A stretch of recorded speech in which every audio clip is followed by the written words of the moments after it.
Coucou mes frères et sœurs, j'espère que vous allez bien. Moi, je vais très bien par la grâce de Dieu. Aujourd'hui, je viens vous parler d'un puissant ennemi de la foi. Je vous prie de surtout partager cette vidéo et ne manquez surtout pas de liker et de vous abonner à ma chaîne YouTube. Je vous remercie. Alors, je vous parle aujourd'hui d'un ennemi puissant de la foi qui est l'incrédulité. Vous savez, Dieu n'aime pas les incrédules. Et l'incrédulité est un ennemi qu'il faut combattre. Même s'il faut prendre des jours de jeûne pour jeûner, pour chasser cet ennemi de notre vie, nous devons le faire. Parce que avec l'incrédulité, tu ne peux pas rentrer dans les bénédictions de Dieu. C'est impossible. Satan sait cela. C'est pas facile de croire à la parole de Dieu. Sachez que Satan travaille 24 heures sur 24, 7 jours sur 7 pour mettre à l'œuvre, pour mettre tout en œuvre pour nous empêcher de croire aux promesses de Dieu dans notre vie. Alors mon ami, renonce à cet esprit redoutable qui est l'esprit d'incrédulité. Avec le Seigneur, il n'y a pas de au cas où. Ou je vais encore dire le plan B. Beaucoup de chrétiens utilisent le plan B. Ils aiment utiliser le plan B. Malgré ce qu'ils font, ils vont gêner, ils vont prier, ils vont croire. Mais à la dernière minute, ils utilisent toujours le plan B. Et avec ça, comment vous voulez que Dieu nous bénisse? Dieu ne peut pas vous bénir. Je vais vous donner un exemple. Un chrétien qui doit de l'argent, et, et il a vraiment du mal à joindre les deux bouts. Il ne peut pas rembourser cet argent. Il est convoqué peut-être au tribunal pour ce problème d'argent. Qu'est-ce qu'il fait? Il va prier, il va jeûner même. Parce que ce problème, pour lui, c'est un problème très sérieux. Il va jeûner, il va demander au Seigneur d'intervenir. Il va mettre sa confiance en Dieu. Sauf que plus la date du procès avance, qu'est-ce qu'il va faire la dernière minute? Il va voir que chez lui, bon, voilà, j'ai des trucs un peu précieux chez moi. Qu'est-ce que je vais faire? Je vais prendre quelques-uns, aller garder chez les amis. Au cas où, si le procès se passe mal, on décide de saisir mes choses, au moins je mets ça à l'abri. Vous voyez, il a choisi déjà le plan B. Je ne sais pas si vous comprenez ce que je veux dire. Il a choisi déjà le plan B. Pourtant, il a passé son temps à prier, à jeûner. Mais sauf qu'à la dernière minute, il dit au cas où. Il utilise au cas où. Il y a aussi ces genres de personnes où quand il pleut, l'eau rentre dans leur maison et un jour il en a marre, il décide vraiment, il menace de pleuvoir, il va prier le Seigneur, dit Seigneur, je suis fatigué pour ce problème, je prie que l'eau ne rentre pas chez moi aujourd'hui. Il va prier pour ça et il va prendre autorité. Parce que vous savez, il sait très bien, le chrétien sait que Dieu est le Dieu de l'impossible. Et que tout ce qui est impossible à l'homme est possible à Dieu. Il va faire cette prière, que l'eau ne rentre pas chez lui aujourd'hui. Seigneur, cette eau-là, cette pluie-là, ça ne rentrera pas ici au nom de Dieu. Il va prendre autorité. Sauf que, plus la pluie va menacer de pleuvoir, à la dernière minute, il va aller chercher les briques, il va essayer de poser devant la maison pour empêcher, bon, au cas où vraiment la pluie est trop forte, pour empêcher que l'eau rentre chez lui. Comme encore, on va prendre quel exemple? Quelqu'un qui a un rendez-vous très important. Le rendez-vous est vraiment important. Il va menacer de pleuvoir, mais il faut bien qu'il aille à ce rendez-vous. Il va prendre autorité contre la pluie. Il va prendre autorité, il va prier, il va demander au Dieu de stopper cette pluie. Seigneur, je dois aller à ce rendez-vous et rentrer avant qu'il ne pleuve. Au nom de Jésus, il va prendre autorité contre la pluie. Vous pouvez prier, demander au Seigneur d'arrêter la pluie. Le Seigneur va arrêter la pluie si vous avez la foi. Mais le problème, c'est qu'il va prier comme ça. Et qu'est-ce qui va se passer?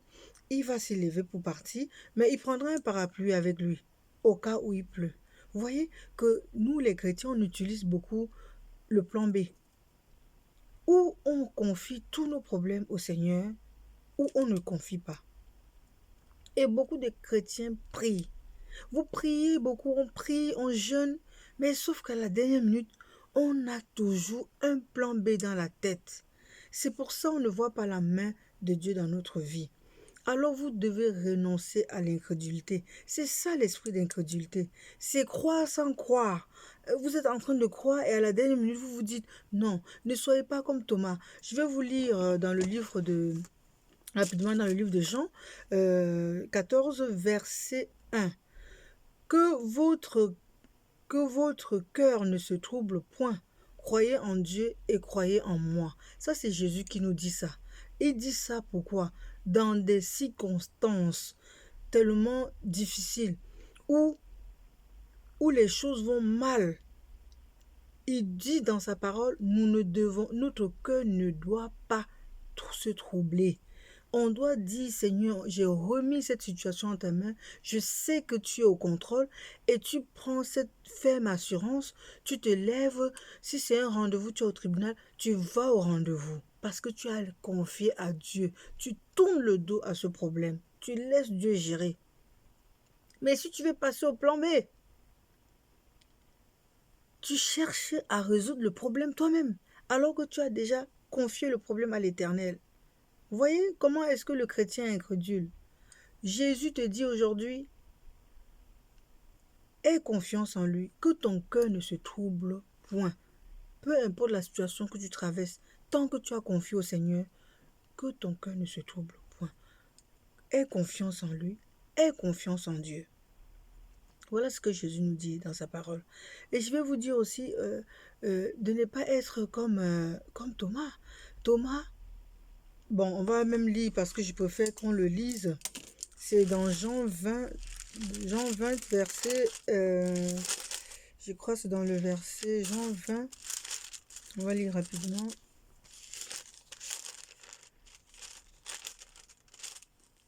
Jean 20, verset 24 à 28.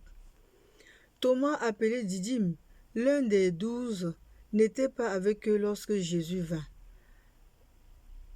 Les autres disciples lui dirent donc, nous avons vu le Seigneur. Mais il leur dit, si je ne vois pas dans ses mains la marque des clous, vous entendez?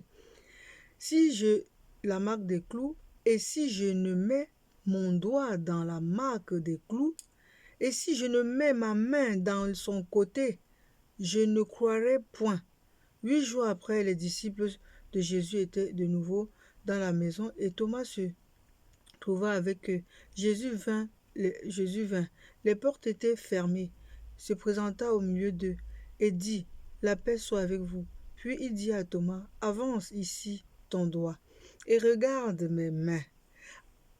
Avance aussi ta main et mets-la dans mon côté et ne sois pas incrédule, mais crois.